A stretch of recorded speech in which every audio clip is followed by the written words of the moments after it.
අයිබෝන් ඒස YouTube channel එකට ඔයාලා සියලු දෙනාම සාදරයෙන් පිළිගනිමින් ඒස YouTube channel එක හරහා ඔයාලට ගෙන එන මට එකයි ඔයාලට එකයි පුනරීක්ෂණ නැත්නම් රිවිෂන් ප්‍රෝග්‍රෑම් එකේ තවත් එපිසෝඩ් එකක් අරගෙන ඔන්න ඔයාලා ඉස්සරහට අදත් මම මේ විදිහට ආවා.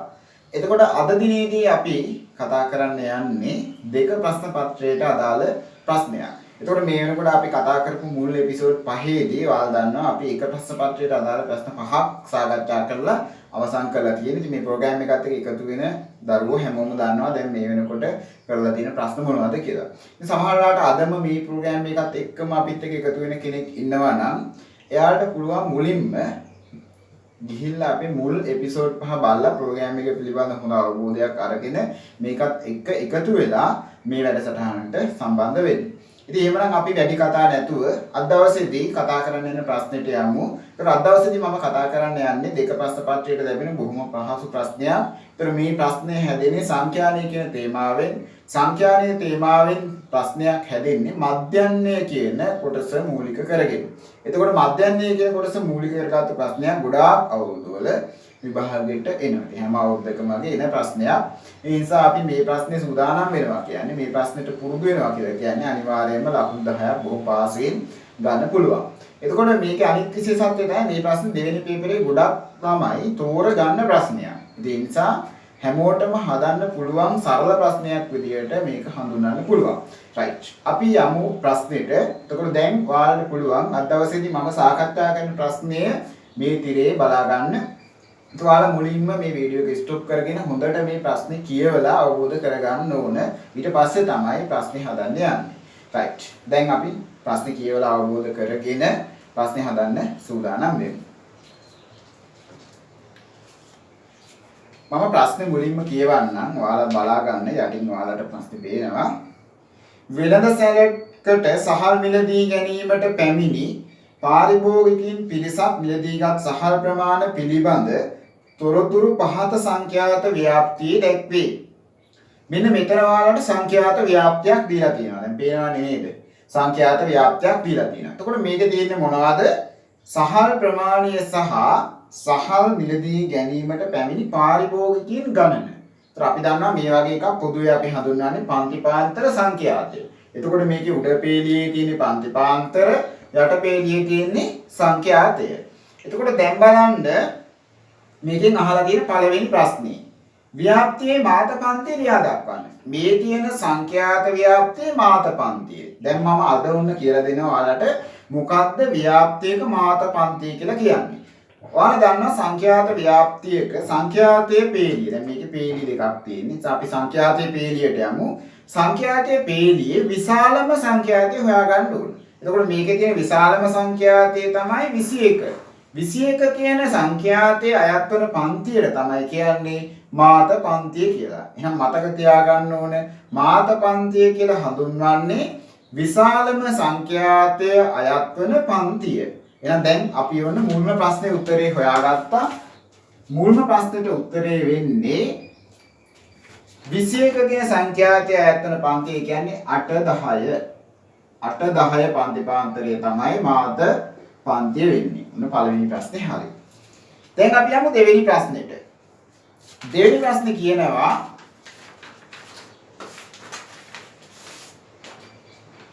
මාත පන්තියේ මධ්‍යගයේ උපකල්පිත මධ්‍යයන්ගේ ලෙසගෙන හෝ අන්ක්‍රමයකින් පාරිභෝගිකයෙක් මිලදීගත් සහල් ප්‍රමාණයේ මධ්‍යයන්ගේ සොයන්න.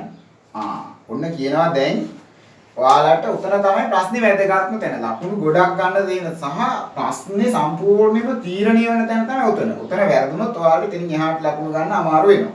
හරිද? එහෙනම් මධ්‍යයන්නේ හොයාගන්න හැටි දැන් අපි ඉගෙන ගන්න ඕනේ. ඔයාලා 10 වසරේදී මේ පාඩම ඉගෙන ගන්න ඉතින් මම හිතනවා මධ්‍යයන්නේ හොයන ක්‍රම දෙකක් මේ වෙනකොට ඉගෙනගෙන තියෙනවා. FS වගුවක් භාවිතා කරලා මධ්‍යයන්නේ හොයන විදිය සහ FD වගුවක් භාවිතා කරලා මධ්‍යයන්නේ හොයන විදිය. ඉතින් මම හිතනවා මේ දෙකෙන් වැඩි පහසු සහ ඉක්මනින් හදාගන්න පුළුවන් FD වගුව.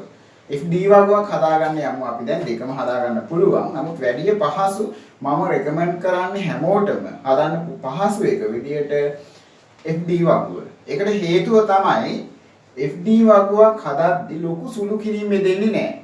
ඒ වගේම දශම ගණන් යෙදෙන මධ්‍යගයන් දශමගයන් වුණත් ඒ ගණන් බොහොම පහසුවෙන් හදා ගන්න පුළුවන් FD වගුවකදී. ඒ නිසා අපි බලමු අද මම මේ ගානට කොහොමද FD වගුවක් හදන්නේ කියලා කියලා දෙනවා.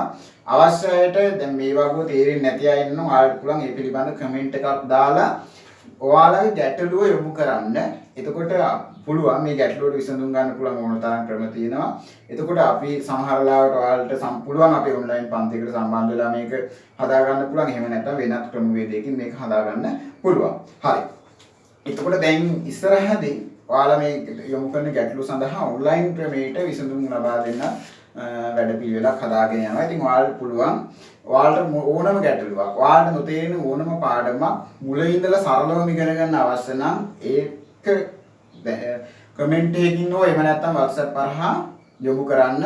එතකොට අනිවාර්යයෙන් මේ පාඩම බොහොම පැහැදිලිව අනිවාර්යයෙන් මේ පාඩමෙන් විභාගයට එන ප්‍රශ්න වලට උත්තර ලියන්න පුළුවන් විදියට ඔයාලට කියලා දෙනවා. ඉතින් ඒකේ ආයි ගැටලුවක් වෙන්නේ නැහැ. ඉතින් ඔයාලට පුළුවන් එහෙම ගැටලු තියෙනවා නම් ඔයාලා ඉගෙන ගන්න පාඩම් වල අනිවාර්යයෙන් මේ ගැටලුව යොමු කරන්න. හරි. මේ මතක් කිරීමත් එක්ක එහෙමනම් අපි දැන් යමු මධ්‍යයන්නේ හොයන හැටි ඉගෙන ගන්න. එතකොට අද මම කතා කරන්නේ FD වගුවකින් මධ්‍යයන්නේ හොයන විදිය. ඒතර ඔයාලා දන්නවා FD වගුව කියන්නේ තීරු 5ක වගුවක්. තීරු 5ක් දැන් මෙතන ඇඳ ගන්න ඕන. පාන්තිපාන්තර තීරුව මම පොඩ්ඩක් ලොකුවට ඇඳ ගන්නවා. ඊළඟට මධ්‍යගයේ තීරුව, ඊළඟට අපගමනයේ තීරුව, ඊළඟට සංඛ්‍යාතයේ තීරුව, ඊළඟට FD තීරුව. එතකොට පාන්තිපාන්තර තීරුව, පාන්තිපාන්තර මේක මධ්‍යගය, අපගමනය, සංඛ්‍යාතය,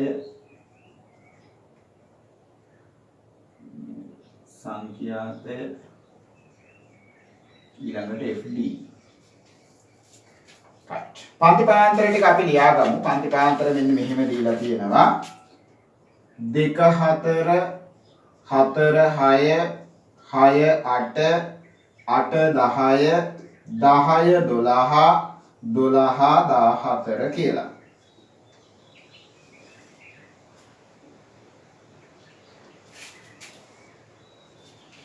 දැන් මධ්‍යගය හොයන්න. මම මධ්‍යගය හොයන්න අද පහසු ක්‍රමයක් මෙතෙන්දි කියලා දෙනවා. මම හිතනවා ඔයාලා මේ ක්‍රමේ සමහර ලාවට ඉගෙනගෙනත් ඇති. බොහෝ විට ගොඩක් දරුවෝ මම දන්න තරමින් මේ ක්‍රමේ භාවිතා කරන්නේ නැහැ. මේක සරල ක්‍රමයක්. ඉතින් අපි මේ ක්‍රමයට යමු දැන්. මේකයි කරන්න. ඔයාලට පේනවා මේ හැම පන්තිපාන්තරයකම අගයන් අතර වෙනස ගත්තොත්. ඒ කියන්නේ මේ පන්තිපාන්තරයේ අගයන් දෙක තමයි 2යි 4යි. ඔය දෙකේ වෙනස ගත්තොත් 2යි. මේවයිත් එහෙමයි. මේ හැම පන්තිපාන්තරයකම වෙනස සමානයි. ඒ කියන්නේ අපි කියන පරතර සමාන පන්තිපාන්තර තමයි ඔයාලට මෙතන දීලා තියෙන්නේ. පරතර සමාන පන්තිපාන්තර දුන්නොත් මධ්‍යගය හොයන්න පුළුවන් මම මේ කියන ක්‍රමෙන් ඊටාම පහසු වෙන්නේ. හරිද? මොකක්ද එතකොට ක්‍රමේ? මෙන්න මෙහෙමයි ක්‍රමේ. ඔයාලා මෙතෙන්දි කරන්න ඕන මෙන්න මේ අගයන් දෙකේ වෙනස නැත්නම් පරතරය හොයා ගන්න ඕන. පරතරය කීයද? ඔන්න මම පරතරය මෙතනින් ලියන්නම්. මේකේ පරතරය 2යි. හැම පන්තිපාන්තරයකම අගයන් දෙකේ පරතරය 2යි. ඊට පස්සේ අන්නේ අගයෙන් භාගයක් ගන්න ඕන. භාගයක් ගන්නවා කියන්නේ මේක දෙකෙන් බෙදන්න ඕන. දෙකෙන් බෙදුවාම කීයද? 1යි. එතකොට ඔයාලා මුලින්ම මෙන්න මේ අගය හොයාගෙන ඉන්න ඕන. පැහැදිලිද? දැන් මොකද්ද මේ අගය? පන්තිපාන්තරයක අගයන් දෙක අතර වෙනසින් භාගයක්. මේක සාමාන්‍යයෙන් හිතෙන් උනත් හොයාගන්න පුළුවන්. අමාරු නෑ. හරිද? දැන් ඔන්න අපි මේ අගය හොයාගත්තා. එතකොට කීයද අගය? 1යි. ඊට පස්සේ මම යනවා පන්තිපාන්තර වල මුලින් තියෙන අගයන්. එහෙම නැත්නම් පහළ අගය කියලා කියන්නේ. මේක පහළ අගය, ඉහළ අගය කියලා මේ දෙක අපි හඳුන්වන්නේ. එතකොට මේක නම් අපි මෙතන තියලා තියෙන්නේ පහළ මායම ඉහළ මායම. දැන් සීමා වශයෙන් මායම වශයෙන් දෙවිදියකට පන්තිපාන්තර දෙනවා. ඒතර මෙතන දීලා තියෙන මායම වශයෙන් නිසා මේක පහළ මායම මේක ඉහළ මායම. දැන් මේ හැම පන්තිපාන්තරයකම පහළ මායමට යනවා. පහළ මායමට අර ඔයාලා ගත්ත උත්තරේ එකතු කරන්න ඕන දැන්. ගත්ත උත්තරේ එකතු කරනවා. අන්න එතකොට ලැබෙනවා මධ්‍යගය. ඔන්න මම දැන් මේ ක්‍රමේ මෙන්න මේ විදිහට කියන්නම්. මධ්‍යගය වෙන ක්‍රමේ තමයි පන්තිපාන්තරයේ අගයන් අතර වෙනසින් භාගයක් පන්තිපාන්තරයේ පහළ අගයට එකතු කිරීමෙන් මධ්‍යගය ලබාගත හැකිය. ඔන්න මතක තියාගන්න ඕන විදිය. හරිද? එහෙනම් මොකක්ද අපි කරන්නේ? උත්තරේ අපි හොයාගත්තේ 1යි. එහෙනම් මෙන්න 2යි 1යි එකතු කරාම මේ පන්තියේ මධ්‍යගය ලැබෙනවා 3යි. එතකොට මේ පන්තියේ මධ්‍යගය 4යි 1යි 5යි. මේ පන්තියේ මධ්‍යයගේ 6යි 1යි 7යි. මේ පන්තියේ මධ්‍යයගේ 8යි 1යි 9යි. මේ පන්තියේ මධ්‍යයගේ 10යි 1යි 11යි. මේ පන්තියේ මධ්‍යයගේ 12යි 1යි 13යි. බොහොම පහසුවෙන් හොයාගන්න පුළුවන්. හැබැයි මතක තියෙන්න ඕන සමාන නම්. ඉතින් ඔයාලට දෙන බොහෝමයක් ගණන් වල මේක සමානයි සමාන නැති එකක් ආවොත් ඔයාලට මේ ක්‍රමේ භාවිතා කරපන්. හැබැයි වෙන වෙනම හොයන්න වෙනවා එතකොට. ඒක මේ දෙකේ වෙනස හෙව්වා බාහිරසින් භාගයක් මේකට එකතු. ඒක එකතු කරලා දෙකෙන් බෙදනවට වඩා නම් ලේසි. මේ දෙක එකතු කරලා දෙකෙන් බෙදනවට වඩා ලේසි. ඊට වඩා ඉක්මනින් හදාගන්න පුළුවන්. අනිත් එක හිතෙන් උනත් හදාගන්න පුළුවන් තේරෙන කෙනෙකුට. හරි. ඊළඟට දැන් උපකල්පිත මධ්‍යයනයක් ගන්න. මේක කියනවනේ ගන්න ඕන අගය මොකද්ද කියලා. මාත පන්තියේ මධ්‍යයගේ උපකල්පිත මධ්‍යයනයේ විදිහට තෝරගන්නවා. දැන් මාත පන්තිය 8 10, ඒකේ මධ්‍යයගේ 9යි. ඔන්න මම තෝරගත්තා. ඊළඟට ඊටාම වැදගත් තීරුව තමයි මේකේ අපගමනය. ගොඩක් දරුවෝ අපගමනය කියන එක දන්නේ නැතුව අපගමනය කියන්නේ මොකක්ද කියලා හරියට අවබෝධයක් නැතුව මෙන්න මේ තීරුව කොහොම හරි සම්පූර්ණ කරන. ඒක ගොඩාක් අය මේක සම්පූර්ණ කරන්නේ හරි ක්‍රමයක් මතක තියාගන්නවා. ඒක සමහර ලාවට හරියන්න පුළුවන් සමහර ලාවට වරදින්න පුළුවන්. එතකොට මම අද ඔයාලට කියලා දෙනවා මොකද්ද මේ අපගමනය? කොහොමද මේක හොයාගන්නේ? තාම සරලයි. මෙතෙන්දී නම් මම පොඩි අඩුවක් දකිනවා මේවා උගන්වද්දී මෙන්න මේවා පිළිබඳ හරි අවබෝධයක් දරුවන්ට දෙන්නේ නැහැ. නොදන්නාකම හෝ වෙන මොකක් හරි හේතුවක් නිසා මේවා හරියට දීලා නැහැ. ගොඩක් ප්‍රමාණයට. ඒ කියන්නේ දහස් ගණක් දරුවෝ අපි ළඟට ඇවිල්ලා තියෙනවා. ඉගෙනගෙන තියෙනවා. ඒ අයට අපි උගන්වද්දී ඒ අයගේ තියෙන අඩුපාඩු හොයද්දී මෙන්න මේවා ඉතාම ප්‍රධාන අඩුපාඩු. මේ වගේ දේවල් අපි දැකපුවා ඉතින් ගොඩාක් තියෙනවා. ඒ වගේ ඒ කියන්නේ ඒක ස්ථිරම කියන්න බෑ කාගේ දෝෂයක් දරුවන්ගේ වැරදි නිසා සිද්ධ වෙච්ච ඒවාද එහෙම නැත්නම් ගුරුවරුන්ගේ පොඩි පොඩි අතපසු වීම නිසා සිද්ධ වෙච්ච දේවල්ද මොන එහෙම ස්ථිර කියන්න බෑ. නමුත් ඉතින් ඒ වගේ අඩුපාඩු දරුවෝ ළඟ තියෙනවා. අපි මේ දරුවෝ ළඟ තියෙන අඩුපාඩු හදා ගැනීම සඳහා තමයි මෙන්න මේ කියලා දෙන්නේ. හරිතර කාටවත් චෝදනාවක් එල්ල කරන්න බෑ. අපිට එහෙම මෙතන දරුවෙක්ගේ අඩුපාඩුවක් තිබුණා කියලා මේක මෙයා නිසා සිදු වුණා කියලා චෝදනා කරන්න බෑනේ. ඒ නිසා අපි තීරුම් ගන්න ඕන මේ වගේ අඩුපාඩුවක් තියෙනවා නම් ඒකට ගුණේ මොකද්ද කියන එක හොයන එක නෙවෙයි. ඒක හදා ගැනීම. වැදගත් වෙන්නේ අපිට මේ අඩුපාඩුව හදාගෙන ඉස්සරහට යන එක. ඒ නිසා අපි අඩුපාඩුව හදන්න දැන් බලමු. කොහොමද හදාගන්නේ? මෙන්න අපගමනය කියන්නේ දරුවනේ මෙන්න මේ තෝරාගත්තු උපකල්පිත මධ්‍යයන්යේ සිට අනෙකුත් මධ්‍ය අගයන්ට මෙතන තියෙනවා මධ්‍ය අගයන් 6ක්. මෙන්න මේ මධ්‍ය අගයන් 6ට තියෙන දුර ප්‍රමාණය. සංඛ්‍යාවක සිට තවත් සංඛ්‍යාවකට දුර දක්වනකොට අත්‍යවශ්‍යම සාධකයක් තමයි දිශාව කියලා කියන්නේ. දිශාව කියන්නේ අඩුද වැඩිද කියන එක. එතකොට එහෙනම් අඩුද වැඩිද කියන එකත් එක්ක අපි දුර ප්‍රමාණය දක්වනවා. ඒක තමයි අපගමනය කියලා හඳුන්වන්නේ. මොකක්ද එහෙනම් අපගමනය කියන්නේ? කෙටියෙකෝ සංඛ්‍යාවක සිට තවත් සංඛ්‍යාවකට දුර දිශාවත් එක්කම ලිව්වොත් ඒකට කියන්නේ අපගමනය කියලා. අපගමනය කියන්නේ ඒක. එතකොට 아무තු දෙයක් නෙමෙයි. අපගමනය කියන එක හරි අවබෝධයක් නැතුව සිංහලෙන් අපගමනය කියන්නේ මොකක්ද කියලා තේරුම් ගන්නේ නැතුව ගානක් හදන්න බෑ. හරිද? එහෙනම් ඔන්න දැන් ඔයාලට අපගමනය කියන එක පැහැදිලි. මොකක්ද අපගමනය කියන්නේ? එහෙනම් මෙන්න මේ මධ්‍යගයන් 6ට මේ අපි තෝරගත්තු උපකල්පිත මධ්‍යයන්යේ සිට තියෙන දුර. මෙතනින් ඉඳන් මේවට තියෙන දුර ප්‍රමාණය. අපි මෙතනින්ම පටන් ගමු. සාමාන්‍ය මේක හොයන්න පටන් ගන්න ලේසි මෙතනින්. මෙතන ඉඳලා මෙතෙන්ට තියෙන දුර බිඳුවයිනේ දුරක් නෑ බිඳුවයි. අපි මම මෙහාට යන්නම්. මෙතන ඉඳලා මෙතෙන්ට බලන්න දුර කීයද? 9 ඉඳලා 11ට දුර 10 11 සංඛ්‍යා දෙකක් දුර තියෙනවා. එහෙනම් දුර 2යි. එතකොට වැඩි නිසා මේ බලන්න දිශාව වැඩි නිසා ධන වැඩි නිසා ධන. මේකට වඩා විශාල නම් අපි දාන්නේ වැඩි කියන්නේ ධන.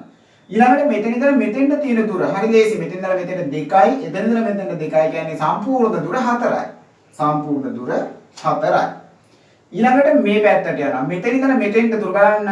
මේ බලන්න මෙතන ඉඳලා මෙතෙන් දුර 2යි. දෙකක් අඩු නිසා අපි එතෙන්ට ඍණ කියලා දානවා. අඩුයි. මේ ආගයට වඩා මේක අඩුයි. ඒ නිසා ඍණ දිශාව. අඩු කියන එක දක්වන්නේ ඍණ වලින්. ඊළඟට ඒ විදිහට මෙතෙන්ට 4ක් අඩුයි. ඒ විදිහට මෙතෙන්ට 6ක් අඩුයි. ඔන්න ඔය විදිහට අපගමනයන් හොයාගන්න. එතකොට ඔයාලට තේරෙනවා අපගමනය කියන්නේ හරියම සරලයි. තේරුම් ගන්න මොකද්ද අපගමනය කියන්නේ?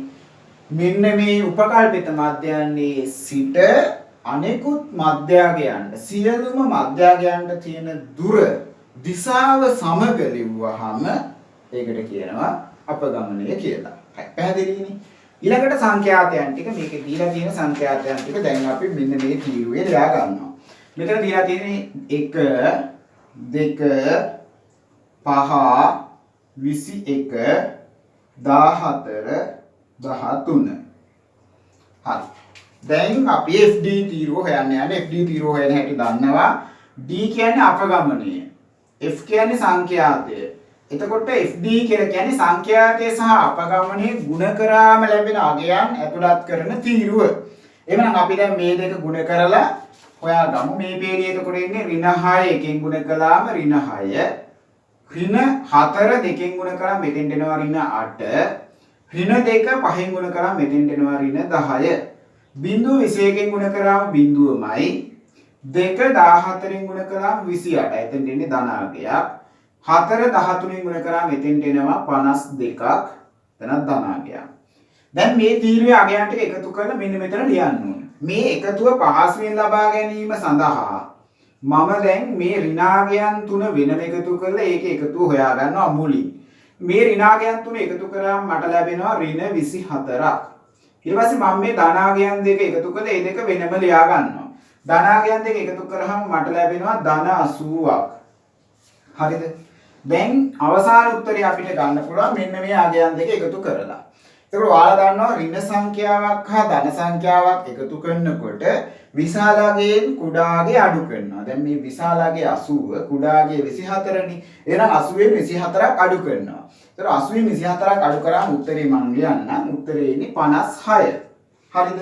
ඊට පස්සේ මේකට දාන්නේ මොන ලකුණද? මෙන්න මේ විශාල අගය ඇතුළත් සංඛ්‍යාවේ ලකුණ. විශාල අගයේ යෙදලා තියෙන සංඛ්‍යාවේ ලකුණ තියෙන්නේ ධන. එහෙනම් උත්තරේ ධන 56යි. කොහොමද හොයාගත්තේ? ආයි මම කියන්නම්. කොහොමද? ඍණ සංඛ්‍යාවක් හා ධන සංඛ්‍යාවක් එකතු කරනකොට විශාල අගයෙන් කුඩා අගය අඩු කරනවා. ඊට පස්සේ මොකද කරන්නේ? විශාල අගයේ ඇතුළත් සංඛ්‍යාවේ ලකුණ මෙතෙන්ට යොදනවා. ඔන්න වැඩි පැහැදිලි ඇති නේද? හොඳට මේක හොඳට දෙතුන් සැරයක් බැලුවා හොඳට අවබෝධ වෙයි. හරි. දැන් බලන්න ඊළඟට මෙතෙන්ට අපි ගන්නවා මෙන්න මේ තීරුවේ එකතුව. දැන් මේකත් කියන්න ඕනේ. මේ තියෙන්නේ සිග්මා. සිග්මා FD කියන්නේ සිග්මා කියන්නේ එකතුව. එකතුව කියන වචනේ නිරූපණය කරන්නේ මෙන්න මේ සංකේතය. එතකොට සිග්මා FD කියන්නේ FD තීරුවේ අගයන් වල එකතුව. සිග්මා F කියලා කියන්නේ F තීරුවේ තියෙන අගයන් වල එකතුව. එහෙනම් මේක එකතුව කීයක් එනවද? මේක එකතුව එකතු කළාම එනවා 56ක්. හරිද? දැන් ඔන්න අපි වගුව හදාගෙන ඉවරයි. ඊළඟට අපි හොයන්න ඕන මොකද්ද? මධ්‍යයන්ය. මෙන්න මධ්‍යයන්ය හොයන විදිය. කොහොමද මධ්‍යයන්ය හොයන්නේ? මේ හොයන ආකාරයේ සූත්‍රයක් විදියට මතක තියාගන්නත් පුළුවන්. හරි සූත්‍රය මතක තියාගත්තොත් ඔයාලට ලේසි වෙන්න මම සූත්‍රය ලියන්නම්. එකතු කිරීම හෝ අඩු කිරීම මේ දෙකෙන් එකක් තමයි මෙතෙන්ට එන්නේ. සිග්මා FD බෙදීම සිග්මා F. මේක හරියට මතක තියාගන්න ඕනේ. එතකොට මේ ඉර දිගටම ඉන්නේ නැහැ. ඒ කියන්නේ වෙනම ඉන්නේ එක්කෙනෙක්. මොකද්ද ඒ කියන්නේ? එතකොට මේ තුන් දෙනා කවුද දැන්? මේ දෙන්න නම් පේන තියෙනවා. හරි. ඒ කියන්නේ කවුද? මෙන්න මෙයා A. උපකල්පිත මධ්‍යයන්ය තමයි A කියලා හඳුන්වන්නේ. ඒ කියන්නේ assumed mean කියන එක. උපකල්පනය කරනවාට කියන්නේ assume කරනවා කියලා ඉංග්‍රීසියෙන්. ඒතර assumed mean කියන එක තමයි මේ A කෙනකින් නිරූපණය වෙන්නේ. right. දැන් බලන්න එහෙමනම් A වදාගේ 9යි දැන් මෙතෙන්ට බලන්න මෙතෙන්ට මේ ධනද ඍණද ගන්න ඕන කියලා හොයාගන්න පුළුවන් අන්න අර සිග්මා FD බැලුවහම.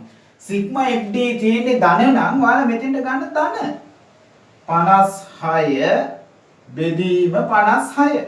Sigma FD 56 sigma F වලගේ 56යි. දැන් කොහොමද උත්තරේ ගන්නෙ? 9 එකතු කිරීම 56 56න් බෙදලා උත්තරේ මෙතෙන්ට ගන්න ඕනේ. උත්තරේ කියන්නේ එතකොට 1යිනේ. එහෙනම් 9යි 1යි 10යි. ඔන්න උත්තරේ හොයාගත්තා. එතකොට මේ මොකද්ද හොයාගත්තේ? මෙන්න මේ වෙළඳ සැලට පැමිණි එක් පාරිභෝගිකයෙක් මිලදීගත් සහල් ප්‍රමාණයේ මධ්‍යයන්ය. හරිද? සහල් ප්‍රමාණයේ මධ්‍යයන්ය. එහෙනම් ඔන්න මම ඒක මෙතන වාක්‍යයක් විදිහට ලියනවා. මෙන්න වාක්‍ය එක් පාරිභෝගිකයෙක් මිලදීගත් මධ්‍යන්න සහල් ප්‍රමාණය කිලෝග්‍රෑම් 10යි. ඔන්න උත්තරේ. මේ උත්තරේ හදලා මෙහෙම ලිව්වොත් ඉතාම හොඳයි. මේව ලිව්වොත් ඔයාලා ඉස්සරහා ගණන් හදන්න මේක ලොකු උපකාරයක් වෙයි. හරි. දැන් මම යනවා ඊළඟ කොටසට. දැන් ඔන්න ඔතනින්. දැන් මෙතෙන්ට එනකන් අපි මධ්‍යයන්නේ හොයාගත්තානේ. ඊට පස්සේ තියෙන්නේ මේ හොයාගත්තු මධ්‍යයන්ය භාවිතා කරලා හදන ගණන් කීපයක්. හරිද? දැන් අපි බලමු කොහොමද මධ්‍යයන්නේ භාවිතා කරලා මෙතන අහලා තියෙන ගණන් හදන්නේ කියලා. සහල් කිලෝග්‍රෑම් 50ක සහල් මිටියක් විකිණීමට සහල් මිලදී ගත යුතු පාරිභෝගිකයින් සොයන්න. මෙතන එන්න පාරිභෝගිකයින් ගණන සොයන්න. සහල් මිලදී ගත යුතු පාරිභෝගිකයින් ගණන සොයන්න. ඒතර කොහොමද එන්නේ? පාරිභෝගිකයින් ගාන අපි බලමු දැන්. බලන්න. මෙතන ඉන්නවා බලන්න දැන් මෙතන සාමාන්‍ය වෙළඳසැලට පැමිණෙන පාරිභෝගිකයෙක් සහල් කිලෝග්‍රෑම් 10ක් ගන්නවා කියලා අපි හොයාගෙන තියෙන එකෙන් සාමාන්‍ය එක්කෙනෙක් 10ක් ගන්නවා. දල වශයෙන් නේද? එතකොට කිලෝග්‍රෑම් 50ක් විකුණන්න සහල් ගත යුතු පාරිභෝගිකයන් සංඛ්‍යාව අපිට හොයන්න පුළුවන් 50 බෙදුවාම කීයද? 10. කෙනෙක් ගන්නේ 10ක් නම් 50ක් විකුණන්න කොච්චර ප්‍රමාණයක් සහල් ගන්න ඕනද කියලා අපෙන් අහන්නේ. ඒතර කී දෙනෙක් ගන්න ඕනද? 5 දෙනයි. නම් උත්තරේ 5. හතරවෙනි ප්‍රශ්නේ අහනවා එක්තරා දිනක සහල් මිලදී ගැනීමට වෙළඳසැලට පැමිණි පාරිභෝගිකයන් ගණන 35ක් නම් එදින විකුණු කිලෝග්‍රෑම් 50 සහල් මිටි ගණන සොයන්න. අන්න කිලෝග්‍රෑම් 50 සහල් මිටි කීයක් විකුණනවද කියලා හොයන්න ඕනේ. ඒතකොට කොහොමද හොයන්නේ?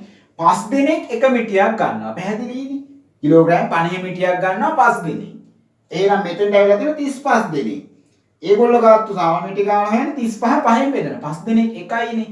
5ක් එකයි. ඒතකොට 5ව කීයක් තියෙනවද කියලා හොයාගන්න. 35ට 5ව 7යි. ඒ කියන්නේ සහල් මිටි 7ක් මිලදී ගන්න. එහෙනම් උත්තරේ කීයද? සහල් මිටි 7යි. සහල් මිටි 7යි. මෙතන කීයද? පාරිභෝගිකයින් 5යි.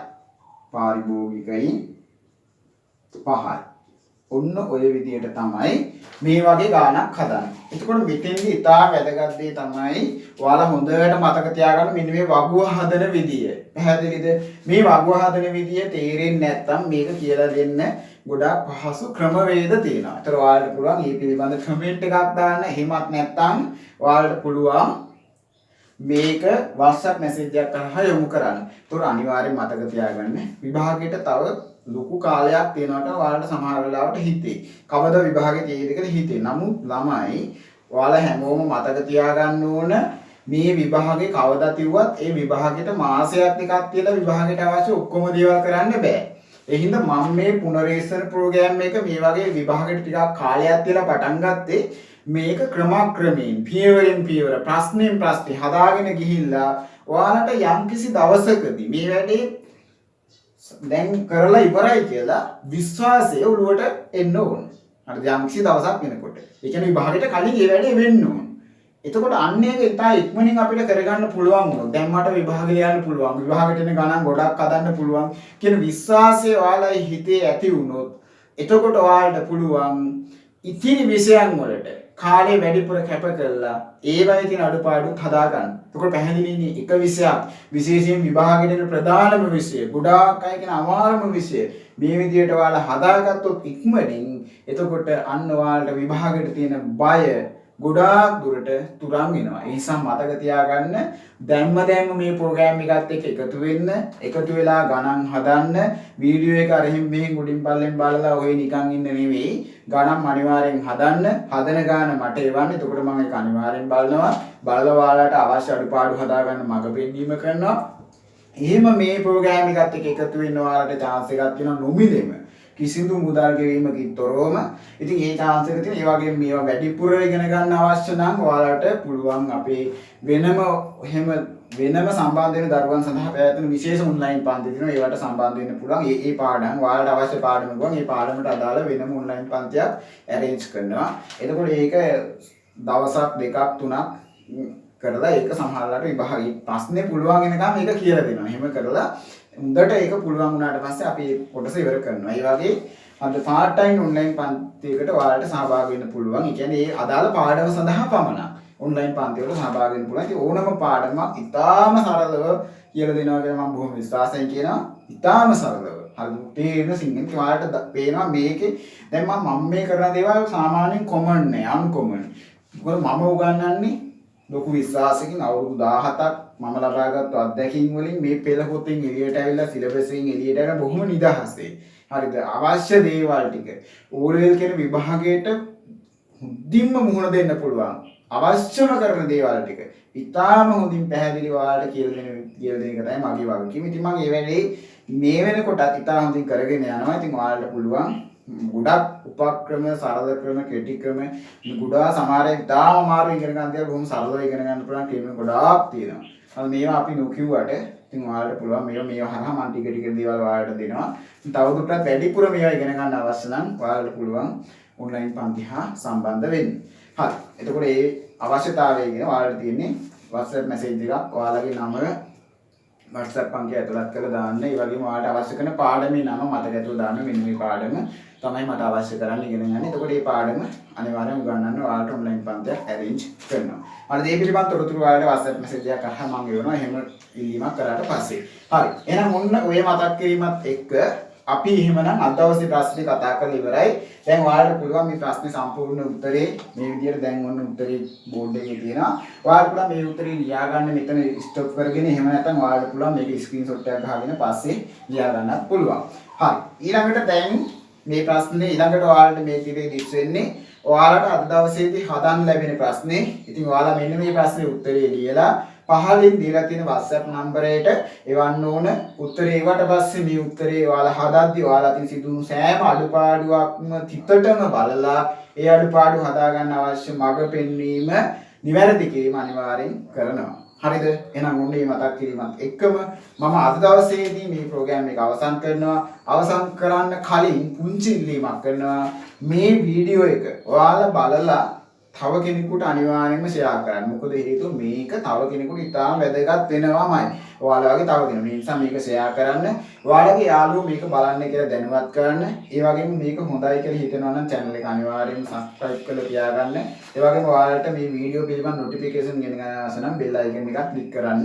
ඒ වගේම මේකේ හොඳ නරක අනිවාර්යයෙන්ම comment එකකින් කියනවා නම් මම ගොඩක් බලාපොරොත්තු වෙනවා ඒක. එහෙම කියනවා නම් හොඳයි. ඒ වගේම වීඩියෝ එක හොඳයි කියලා හිතනවා නම් වීඩියෝ එකට like එකකුත් දාගෙනම යන්න. හරි. එතකොට ඔන්නේ මතක් කිරීම එක. එහෙමනම් මම අද දවසේදී ප්‍රෝග්‍රෑම් එක අවසන් කරනවා. එහෙනම් ඔයාලා සියලු දෙනාම මේ දීලා තියෙන ගණන් හදලා ඒවයි කියන බලාපොරොත්තුෙන් සහ මේ කරන ප්‍රෝග්‍රෑම් එකකින් ප්‍රයෝජනයක් අරගෙන විභාගයට හොඳ ප්‍රතිඵලයක් හැමෝම ගනී කියන බලාපොරොත්තුෙන් මම අද දවසේදී ඔයාලගෙන් සමුගන්නවා. හෙට දිනේදී මේ වගේම ප්‍රෝග්‍රෑම් එකක් අරගෙන මේ වගේම තවත් ප්‍රශ්නයක් අරගෙන ඔයාලා ඉදිරියට එන බලාපොරොත්තුෙන් එනවා සියලු දෙනාටම තෙරුවන් සරණයි. සුබ දවසක්.